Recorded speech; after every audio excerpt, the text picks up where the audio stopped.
Italian Holocaust survivor Liliana Segre is 89 years old. She was deported from Italy to Auschwitz in 1944 when she was just 13 years old, one of 776 Italian children under the age of 14 who were sent to the Nazi concentration camp.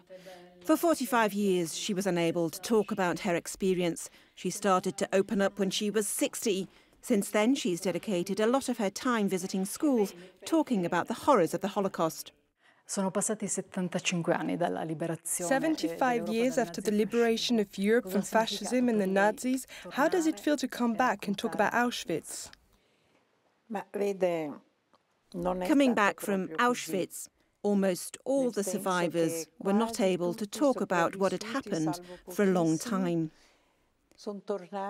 It was too difficult at the time to find the right words, to talk about what we'd seen and suffered. And it was almost impossible for those who hadn't seen the suffering to understand what we'd endured. Coming back to a normal life after those terrible years. Of course, there were big differences, even among us in the camp. There were intellectuals were quite sensitive people and quite well educated. They were able to talk and even write about it. The writer Primo Levi wrote about Auschwitz. He described things that were impossible to articulate.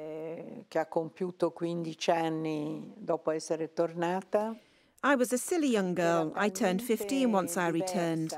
I was so different from my peers and the few family members I had left.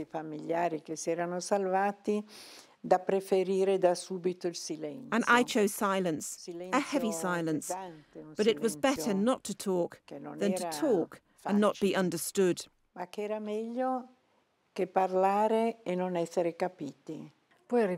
So the moment to break the silence has come? What happened? It's not an easy story to tell without shouting, without crying, without interruption. You have to work on yourself. It took me many, many years, and then something happened inside of me. I guess it was simply the joy of life.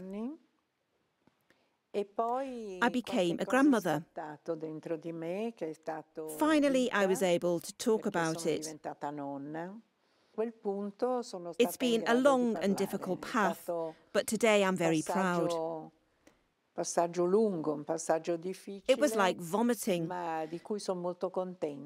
It's undoubtedly an unpleasant word, but it gets the idea across. It was just like the feeling when someone has something on their stomach and cannot get rid of it. And then finally. Words are like therapy? Words can hurt you like rocks and can be hard to find, hard to understand. Personally, they help me a lot. And they still help me. Liliana Segre, quanto è rimasto? Did Auschwitz ever leave you? Well, every morning when I take my shower, I see the tattoo on my arm, which is part of me. I cannot forget my tattoo any more than I can forget my nose, with that number, which in a way represents myself. It never left me. That memory never left me. It's me. How did you talk about this number with your children and grandchildren?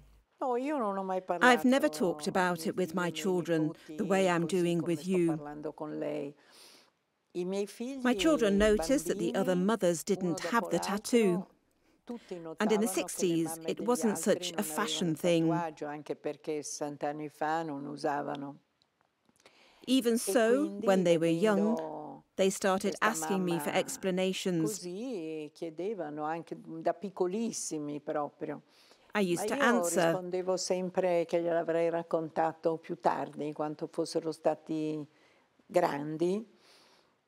When you're a little bit older, I'll tell you. I've never reached that point, and they stopped asking. In a way, we all grew up together.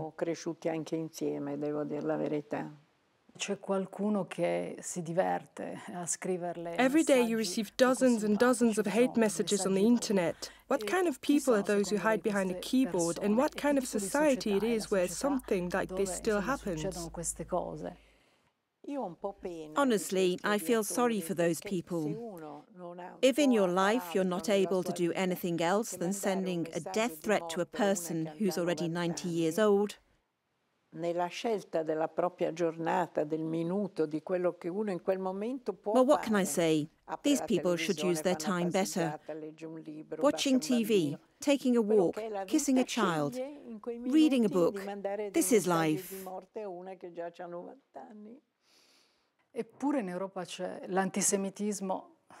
But in Europe, anti-Semitism is back. Excuse me, it's back because we're talking about it. But I think this kind of hate has always been there. On April the 25th, all the anti-Semitic people pretended they weren't anti-Semitic anymore. The very big and important difference is that today we can talk about it. Are there any similarities with a certain past? Is there a real risk of a return to that past? Absolutely not. Not in the way I've lived it to the nth degree. I don't think we can return to those horrors.